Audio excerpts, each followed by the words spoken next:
Hello guys, welcome to my YouTube channel think about accounts. आज हम पढ़ रहे हैं अकाउंटेंसी। अकाउंटेंसी का chapter second, basic accounting terms. First of all आज हम देखते हैं कि बेसिक अकाउंटिंग टर्म्स होती क्या क्या है। ये एक अकाउंट्स का बहुत ही इम्पोर्टेंट और मेजर इम्पोर्टेंट पार्ट होता है। वो देखते हैं हम वो टर्म्स कौन कौन सी होती है। सबसे पहले जो फर्स्ट टर्म होती है वो होती है ट्रांजैक्शन।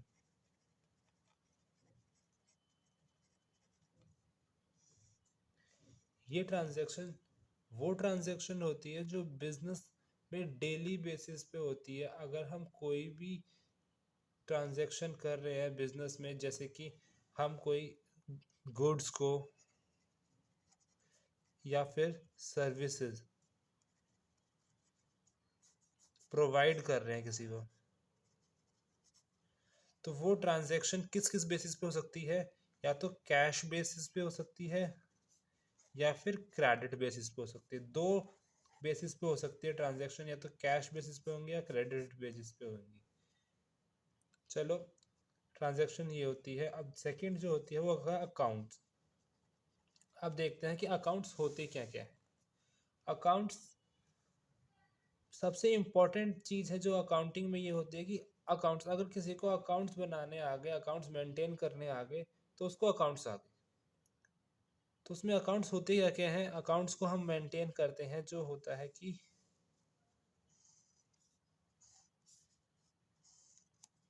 यहाँ हम जो भी अकाउंट बना रहे हैं, जैसे कि किसी का पार्टनर का अकाउंट बना रहे हैं, जो भी अकाउंट बना रहे हैं, प्रॉफिट एंड लॉस अकाउंट बना रहे हैं, वो अकाउंट यहाँ पे हम मेंशन करते हैं। यहाँ पे ये वाली साइड होती है, लेफ्ट हैंड साइड होती है डेबिट साइड। LHS होती है हमारी डेबिट साइड, और ये होती है हमारी क्रेडिट।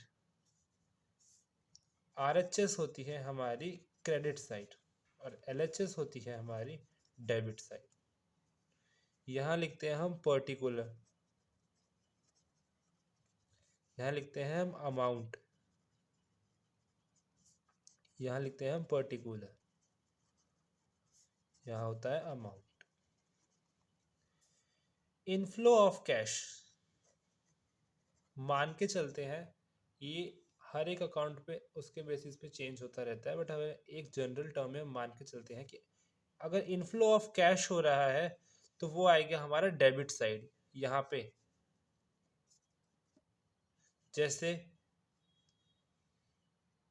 अगर कोई भी कैश इनफ्लो हो रहा है तो हम यहाँ लिख देंगे। अगर कैश आउटफ्लो हो रहा है, जिस भी रीजन से हो रहा है, तो हम यहाँ लिख देंगे और उसका अमाउंट यहाँ लिख देंगे, जो भी अमाउंट होगा। यहाँ इनफ्लो होगा कैश, यहाँ आउटफ्लो होगा। एक जनरल टर्म है जो अकाउंट में होता है। नेक्स्ट चीज है जो हुआ कैपिटल। कैपिटल क्या होती है। कैपिटल वो होती है the money invested into the business. जो मनी हमने अपने बिजनेस में इन्वेस्ट कर रखा है, वो बिजनेस की कैपिटल है, वो हमारी कैपिटल है। जो भी मनी हमने इन्वेस्ट कर रखा है बिजनेस में, वो हमारी कैपिटल होती है। नेक्स्ट चीज ड्राइंग्स। ड्राइंग्स क्या क्या होती है। कोई भी चीज हम अगर पर्सनल, अपने पर्सनल यूज के लिए बिजनेस में से ले रहे हैं, कोई भी चीज अगर हम अपने पर्सनल यूज के लिए बिजनेस में से ले रहे हैं, जैसे कि कोई भी हमें फर्नीचर लेना है अपने हाउस के लिए, हमारे पास पैसा नहीं है, अगर हम अपने बिजनेस में से पैसा लेते हैं अपने घर के फर्नीचर के लिए, तो वो जो अकाउंट्स में ड्राइंग्स के नाम से मेंशन होगा, वो और किसी से नहीं होगा, वो ड्राइंग्स के नाम से होगा। अगर हम कोई भी अमाउंट, कोई भी चीज़ हमें लेनी है, वो हम बिजनेस में से ले रहे हैं, तो वो ड्राइंग्स है हमारी अपने हाउस होल्ड यूज़ के लिए। अगर वही फर्नीचर अगर हम अपने बिजनेस के लिए लेते, तो वो पर्सनल यूज़ नहीं, में पर्सनल यूज़ नहीं होता। पर अगर हम अपने घर के लिए फर्नीचर ले रहे हैं, घर के लिए फर्नीचर ले रहे हैं तो हमारा पर्सनल यूज है, बिजनेस के लिए फर्नीचर ले रहे हैं तो पर्सनल यूज नहीं है, वो हमारे एसेट है, वो हमारी बिजनेस की एसेट है अगर हम फर्नीचर बिजनेस के लिए ले रहे हैं तो। होप आपको ये समझ में आ रहा होगा। अगर कोई भी आपको डाउट है तो आप मुझे कमेंट सेक्शन में बता सकते हैं। Fifth, liability.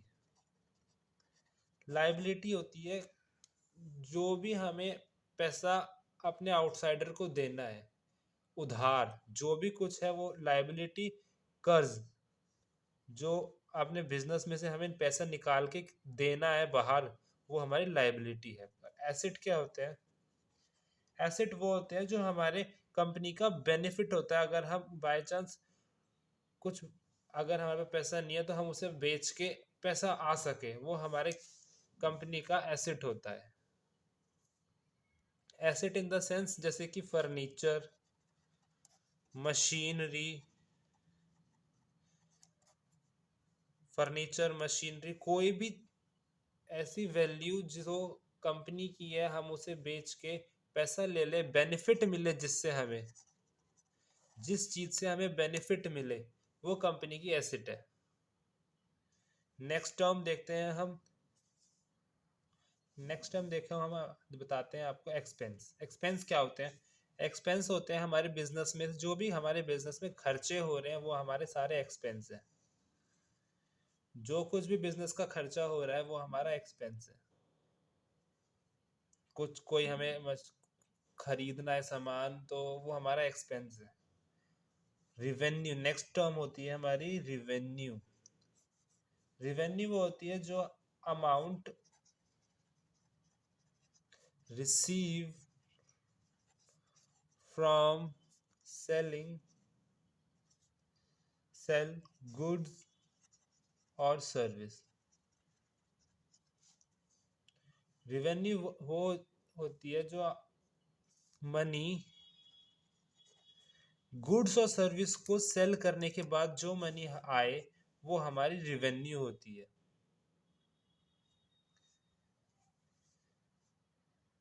अब देखते हैं कि इनकम क्या होती है।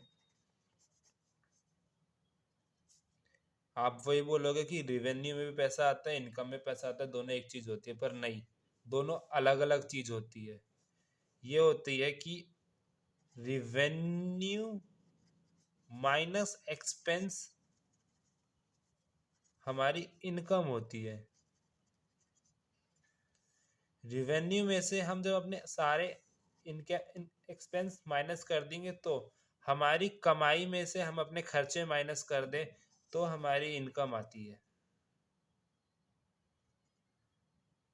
कि। और अब देखते हैं कि प्रॉफिट क्या होता है। प्रॉफिट होता है टोटल रिवेन्यू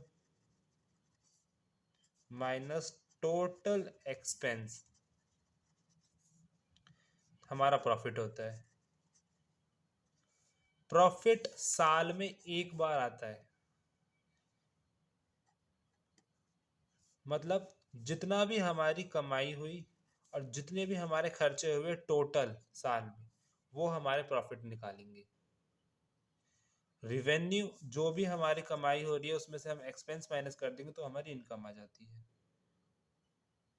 होप आपको जो आज मैंने आपको ये 10 टर्म्स बताई ये आपको समझ में आई होंगी। अगर आपको कोई भी चीज़, कोई भी टर्म समझ नहीं आ रही तो आप मुझे कमेंट सेक्शन में बता सकते हैं, मैं आपको वहाँ आंसर दे दूंगा।